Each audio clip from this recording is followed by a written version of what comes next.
नमस्कार मेरे प्यारे विद्यार्थियों, क्लास 11th में आप लोगों का स्वागत है। हम लोग फ्लूइड पढ़ रहे थे क्लास 11th में। ये स्पेशल डिमांड की वजह से ये लेक्चर बन रहे हैं। जो बच्चे 11 से 12th में गोइंग हैं उन्होंने रिक्वेस्ट किया कि सर आप फ्लूइड को थोड़ा सा वैसा बनाइए कि जिससे हम लोग को जो भय है वो दूर हो जाए। मतलब लास्ट में हम लोग अच्छी तरह से इसको नहीं पढ़ पाए थे। मेरे प्यारे विद्यार्थियों, हम लोगों ने एनसीईआरटी के अनुरूप चल रहे हैं। एनसीईआरटी में जो पैरामीटर है उसको डिफाइन करते हुए हम लोग आगे बढ़ रहे हैं और धीरे धीरे हम लोग उस लेवल पर अब पहुंच रहे हैं जिससे जेई लेवल के सवाल जो जिस तरह से पूछा जाता है, मेडिकल में जो सवाल पूछे जाते हैं और 11th क्लास में भी जो सवाल पूछे जाते हैं, हम लोग धीरे धीरे उस पर बात कर रहे हैं। तो ज्यादा वक्त को हम लोग इधर उधर न करते हुए हम लोग यहां पर एक सवाल से शुरू करेंगे। एक सवाल मतलब है कि हम लोगों ने ये देखा है कि भाई प्रेशर एक सेम लेवल पर स्टैटिक कंडीशन में अगर प्रेशर जो है सेम लेवल पर सेम होता है, सेम लेवल पर एक लिक्विड में प्रेशर क्या होता है, सेम होगा। एक हाइट पर मतलब कि वो क्रॉस सेक्शनल एरिया से इंडिपेंडेंट होता है। अगर एक लिक्विड की स्टैटिक कंडीशन में बात करें तो अगर मान लो कि कुछ आपको इस तरह से सिचुएशन दिया हुआ है बेटा कि मान लो एक प्रकार का ये वेसल है और इसमें एच हाइट तक लिक्विड जो है वही भरा हुआ है जिसका डेंसिटी 0 है और ये एच हाइट तक है। यहां पर कोई बॉटम पर ए पॉइंट दिया। इसी तरह से एक हम लोग और एग्जाम्पल ले सकते हैं। जैसे मान लो कुछ इस तरह का शेप का है वेसल, कुछ जो है इस तरह से वेसल बनाया गया है, इस तरह से वेसल है। इसमें भी बेटा यहां पर एक पॉइंट बी है, सेम लिक्विड भरा हुआ है और हाइट एच ही है। हाइट क्या है, एच ही है।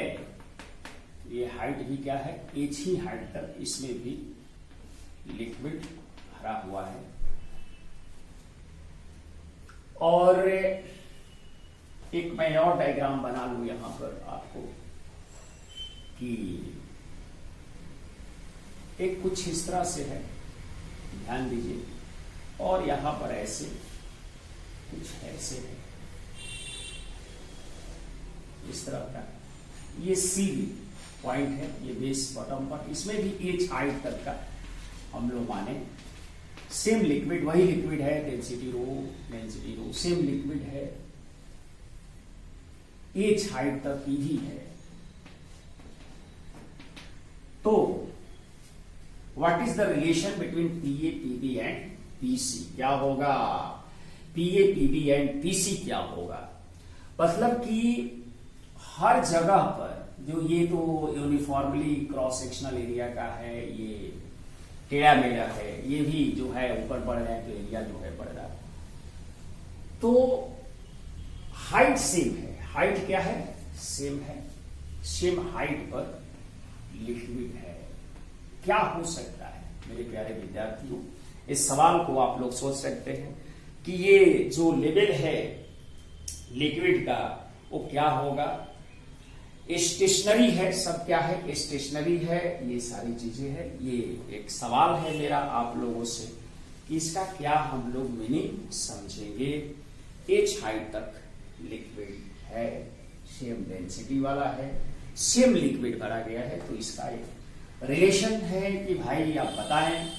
पहला ऑप्शन मान लो कि मैंने दिया कि PA greater than PB greater than PC. दूसरा ऑप्शन मान लो, ये ए ऑप्शन है, ये बी ऑप्शन मान लेते हैं कि पीए बराबर पीबी है और लेस देन पीसी है। तीसरा ऑप्शन मान लो मैंने दिया पीए बराबर पीबी इक्वल टू पीसी है, पीए पीबी और पीसी है। और डी ऑप्शन है इसमें मान लो PA less than PB less than PC. इसमें से क्या हो सकता है, इसमें से क्या हो सकता है, ये आप लोगों को सोचना है कि जो बॉटम पर प्रेशर है सब स्टेशनरी है, सेम लिक्विड सेम हाइट तक भरा हुआ है, तो बॉटम पर प्रेशर क्या होगा। बॉटम पर प्रेशर क्या होगा, तो भाई बॉटम पर प्रेशर की बात जो हम लोगों ने कहा था कि सर बॉटम पर प्रेशर जो कहीं भी जो प्रेशर जो है, जैसे ही जितना हाइट आते हैं मतलब पी नॉट प्लस, यहां पर क्या लिख सकते हैं, पीए की वैल्यू क्या लिख सकते हो, P naught plus rho G H. यहां पर क्या लिख सकते हो पीबी के लिए atmospheric pressure P naught plus rho G H. और उसी तरह से पीसी के लिए क्या लिख सकते हो, P naught plus rho G H. कैसा आएंगे सर, सारे के सारे क्या है, सारे के सारे जो है वो इक्वल दिख रहे हैं ना, ये सेम लेवल पर रखा हुआ है चीजें, एच हाइट तक भरा हुआ है लिक्विड, तो हम लोग प्रेशर जो है सेम लिखेंगे, पीए पीबी बराबर पीसी, पीए पीबी बराबर पीसी। आप लोग भी सोचिएगा इस सवाल को कि चीजें क्यों ऐसा होता है, क्यों हम लोग इस प्रेशर को, यहां पर तो हम लोग प्रूफ किए थे, यहां पर हम लोग देखा था कि कोई क्रॉस सेक्शनल एरिया से जो है लिक्विड कॉलम का, क्योंकि अगर मान लो सिचुएशन ऐसा है कि यहां से हमने एक सिलेंड्रिकल वेसल बनाए, यहां पर कुछ ऐसा मान लो सिलेंड्रिकल वेसल बनाए, इसको प्रूफ करने की कोशिश करें और इसके बाद यहां से ऐसा, तो अगर ये लेंथ है मान लेते हैं H1 है ये लेंथ, और यहां पर हॉरिजॉन्टली मैंने एक सिलेंड्रिकल फेस बनाया, और फाइनली यहां से मैंने 3 सिलेंड्रिकल वेसल बनाकर इसको प्रूफ करने की कोशिश किया। ये H1 है, ये H2, ये जो है यहां पर देखें ये H डैश मान सकते हैं, H1 H2 भी मान सकते हैं, इसको H2 भी मान सकते हैं। ई टू लेवल जैसे ही आएगा यहाँ पर प्रेशर जो है जो यहाँ पर बनेगा, तो यहाँ पर बताओ प्रेशर कितना है, पी नॉट मान लो, तो पी नॉट अगर H1 हाइट आते हैं तो इस लेवल पर प्रेशर कितना हो जाएगा, P naught plus rho g H1। अच्छा सर ठीक है, इसके बाद यहाँ पर प्रेशर है, फिर यहाँ से H2 हाइट नीचे आओगे तो कितना प्रेशर बढ़ जाएगा, तो रो जी H2 अमाउंट से प्रेशर बन जाएगा, तो यहाँ पर प्रेशर हो जाएगा पी नॉट प्लस ये रो जी H1, जो यहाँ का प्रेशर है उसमें इतना जुट जाएगा रो जी H2। मीन्स आप लिख सकते हो P naught plus rho g H1 plus H2, H1 plus H2, H1 plus H2 ही H है बेटा, ये H1 और यहां से ये H2 वो क्या है H है। तो इसलिए हम लोग जो देखा कि पीबी पर भी प्रेशर जो है P naught plus rho G H ही आता है पीए पर, वैसा ही यहां भी सोच सकते हैं, तो प्रेशर क्या हो जाएगा, इक्वल हो जाएगा, क्या हो जाएगा, इक्वल हो जाएगा। बिल्कुल सर, बिल्कुल समझ में आ गई चीजें जो आप कहना चाह रहे हैं, वो बिल्कुल समझ में आ रही है हम लोगों को। ठीक है बेटा, आगे बढ़ते हैं। आगे जैसे एक चर्चा हम लोग छूटा हुआ है पास्कल्स लॉ का, वो भी कर लेंगे, लेकिन एक सवाल और देख लेते हैं हम लोग। एक सवाल और देखें, और ये सवाल जो है मान लो कि आपके पास एक यू ट्यूब टाइप का शेप का एक, ये एग्जाम्पल समझे इस तरह से, थोड़ा सा हम लोगों को डस्टर जो है ये भीग गया है, हम लोग ऐसा समझें